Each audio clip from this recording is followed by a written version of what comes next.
Y'all have no idea the lengths I go to film these things. This was quite a walk to get here. Ooh. Whew. Jesus, it's 1,000,000 degrees outside too. Y'all better be thankful for this shit. Yeah, so I think that my videos not doing super great in terms of view count overall. So there's two options when you're not being very successful. You could either look into yourself and try to figure out what you do wrong, or you could blame society. Okay, today I'm opting for the blame society for all my problems route. All right, so here's what I think the problem is. I think the problem, one of the problems at least, is that I refuse to use Algospeak. I will say whatever the fuck I want in these videos without any regard whatsoever for the algorithm or YouTube censorship stuff. All right, so you know what? In the spirit of that, here are some words you will never catch me saying. All right, unalive. No one unalives myself. I'm not gonna come on here and be like, guys, I'm like super sad right now because my best friend, he unalived himself. Oh my God. This is a dark world when people start saying this shit. Corn. I'm not gonna talk about corn. Okay? We're not jerking it to corn. I'm not saying that. It's not happening. Alright? Yahtzees. Okay? If fascism comes up in a conversation, I'm not calling it bundle of sticks-ism.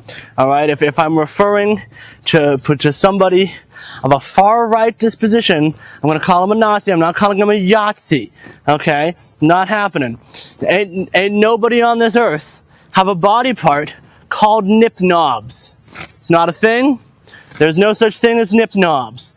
Okay? Not happening. I don't have an ish. Okay, I have a fetish. You say the full fucking word. You say fetish. Okay? Not calling anything anyone's ish anytime soon. Alright? S-aid. Okay? This is dark stuff here. Right? Because we're having conversations about serious topics on the internet these days, and yet the language that we're forced to use is this absurd mockery of normal language. We gotta say S-aid instead of sexually assaulted. Not gonna happen. I'm gonna say the whole thing. I'm curious how poorly this video performs. S-aid, okay? Not saying it. Ninja. Nope, not calling anyone a ninja. Yeah, I was hanging out with a friend the other day, and he's a white dude, and he's got a black cat, and he's I guess a bit of an edgelord, right? And he was like, as he introduced his cat to me, he goes, "She a ninja," and I go, "Sup, ninja?" And then the cat knuckle bumped me, and it was awesome. Aside from that one context just now, where it was actually very funny to say ninja, not saying ninja. Okay, it's not gonna happen.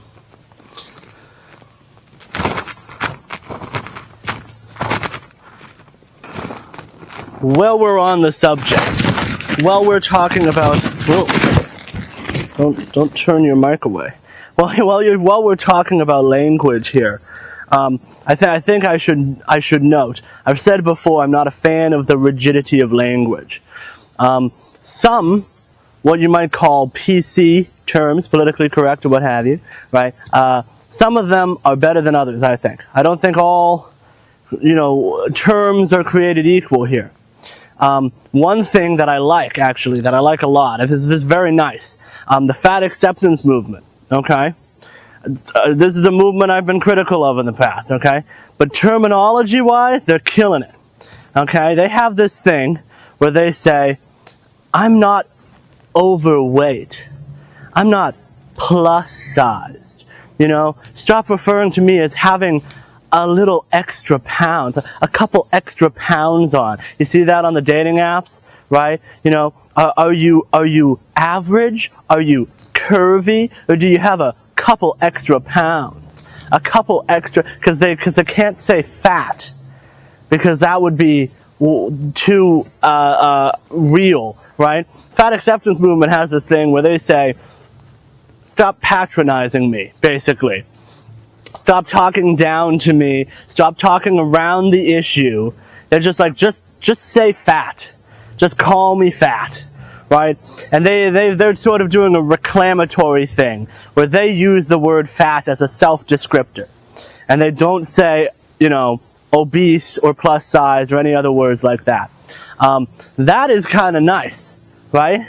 And it's weird because I guess you could say it's like politically correct language choice, right? Because I'm sure there are some people where if you're in like a fat acceptance circle and you say the wrong word, you say overweight, they'll be like, the right word is fat? Actually, you're supposed to say fat in this context, right? I'm sure that there's somebody who says that. But where most politically correct terminology is patronizing, right? This particular movement, for whatever reason, its politically correct terminology is a rejection of being patronized, right? It's kind of the exact opposite of like calling someone a person of color instead of just saying black, right? And don't get me wrong, some of these words are useful in other contexts. Person of color can be useful if you're referring to multiple racial groups simultaneously. Like if you're referring to black people and Asian people and Indian people and like a bunch of different groups all at once. So I'm not against wholeheartedly using any of these terms, all right? But sometimes it is a little bit like, just say black, right? Something like that, right? Just say a simple word. Same thing with, you know, the other terms like African American. Some people are like, just say black, man. It's just say black, right? So it's kind of weird that this particular movement, its language, has developed in kind of the opposite direction, where their preferred language is the least patronizing, most direct form of the terminology. I think it would be cool if we did that a little bit more often, right? Because I find a lot of this politically correct language patronizing. And I know I'm not alone, because that's one of the primary drivers of right-wing politics in this country. Which sounds weird because language choice probably shouldn't determine your entire political ideology. But for a lot of people, vibes matters. Vibes matters a lot. In fact, vibes matters way too much, right? So take a word like retarded. I've been seeing a lot of discourse, a lot of conversation recently about people using the word retarded, but get this, they're left-wing. What? Left-wing people using the word retarded? It defies all reason. Yeah, so there's been a lot of debate around whether or not the left should be willing to use slurs in a semi-ironic sort of a fashion, or just kind of loosely using them, right? Just kind of, you know, calling stuff retarded when they feel like it. Personally, I'm pro-retarded. I'll be open about that right up front. I'm pro-retarded. And one of the reasons I'm pro-retarded is because I feel like it's very vibes-based which words we decide are offensive and which ones are not. And I'll give you an example. With the word retarded, there's lots of other words that have similar meanings. Stupid, or dumb, or crazy, or silly, right? There's lots of other words that are pointing at the same sort of a thing. And if you go into the right circles, if you go really deep into these circles that are talking about like ableist language, a lot of people will actually try to be considerate of those words as well. I say a lot of people. There is a small group of people that will try to avoid even using the word stupid in conversation. Like they won't call things stupid because they don't want to use ableist language, okay? But the vast majority of people do not do that and think that that's like going too far. That's like Okay, yeah, obviously you shouldn't say the word retarded, but like, you could say stupid, that's fine. And how do they maintain that contradiction? Because that's a fundamentally contradictory view. To think that it's like deeply wrong to say one word because it's offensive to some people, but to not say this other word that has the same meaning, the same history, but there's no movement behind it yet. Or at least there's not a big movement behind it yet. There's just one small subgroup of people who's passionate about not using ableist language like that, right? How do you maintain that contradiction? I'll tell you how. Vibes. It's vibes all the way, man. There's no logic. There's no reason here.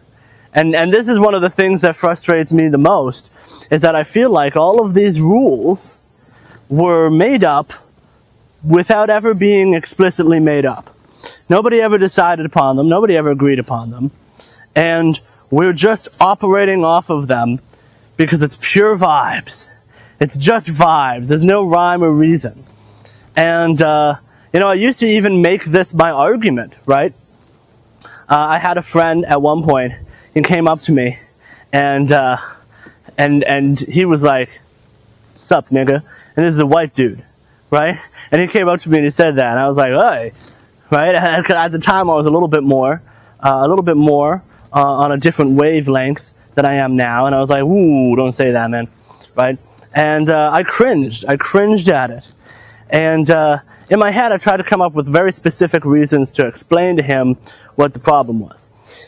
And one of my arguments that I had was that even if there's no good reason why that word should be offensive, the fact that people think it's offensive necessarily makes it offensive, right? So just the mere fact that people are offended by it makes it offensive. So you shouldn't say it because it elicits that reaction from people. The problem with that is that relies upon the current culture. It relies upon the current way of things working. And it doesn't leave room for change, right?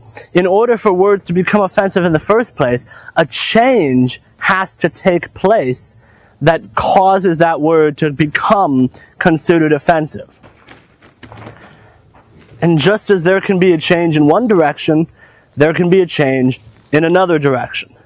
So we're not leaving open the possibility of change when we rely entirely upon vibes and entirely on people's existing reactions to certain language. So while I do still advocate being agreeable in social settings and not just going around using slurs left and right, just because you're going to alienate other people who might have been your friends had you not done that, right? Ultimately, I think it is good to advocate in a certain direction and to leave open in your mind the possibility of change. You cannot just rely upon people's existing attitudes to determine the meaning of words. You have to be able to say, here's what you should think about it. And here is an argument as to why you should think that about it. We should not operate purely on vibes. And one of the most frustrating things about the world I live in is I think it has a lot to do with like neurotypicality. I really do. There's this theory of how like autistic brains work, where people will say, like an autistic person's brain, you cannot just start with the full worldview or with the full idea. Okay? You have to start from the foundation. You have to start from the cement basement of an idea, and you have to build up layer after layer, floor after floor from there. Whereas other people are capable of just grabbing an idea, and maybe they don't have a foundation for it, maybe they don't know where it comes from.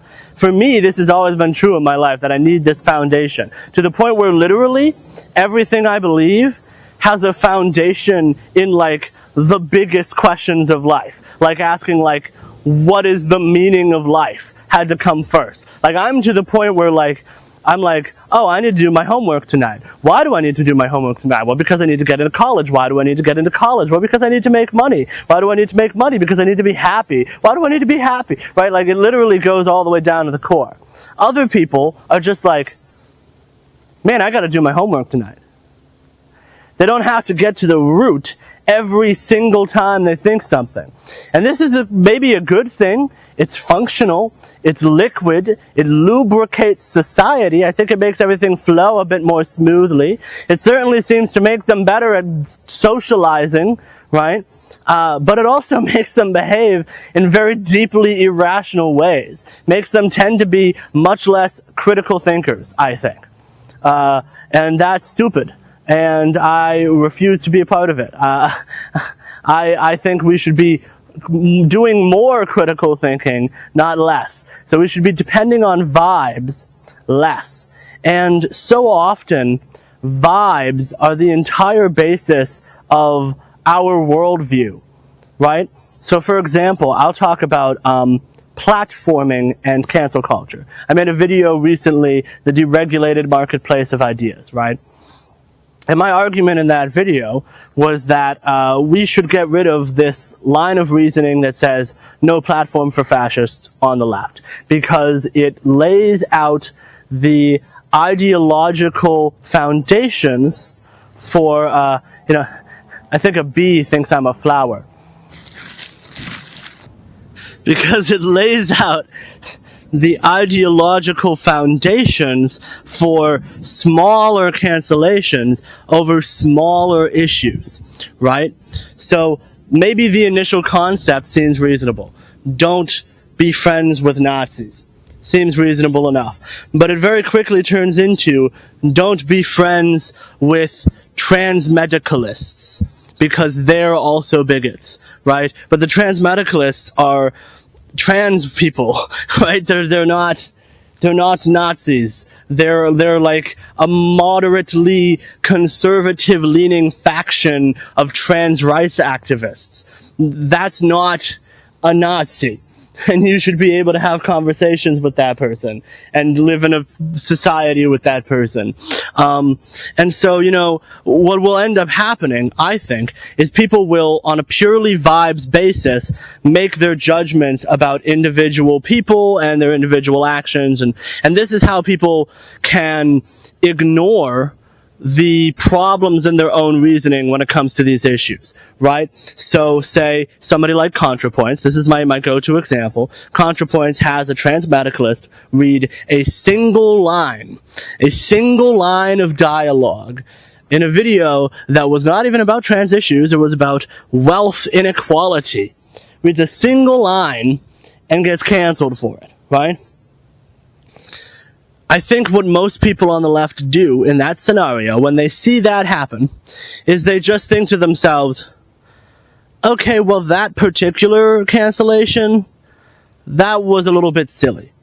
That particular thing, that wasn't a big deal. People were making too big of a deal out of nothing, right? And so, insert whatever particular thing you think people made a big deal over for no reason. Right? Insert whatever that thing is. Okay?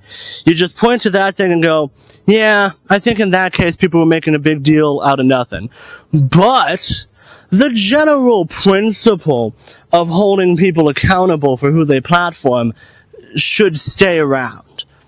And by creating that little but, unconsciously, because they don't think this consciously, they open up the possibility for them to replicate this behavior in their life and in their worldview while still being able to distance themselves from whoever they think is being, hyper woke or what have you.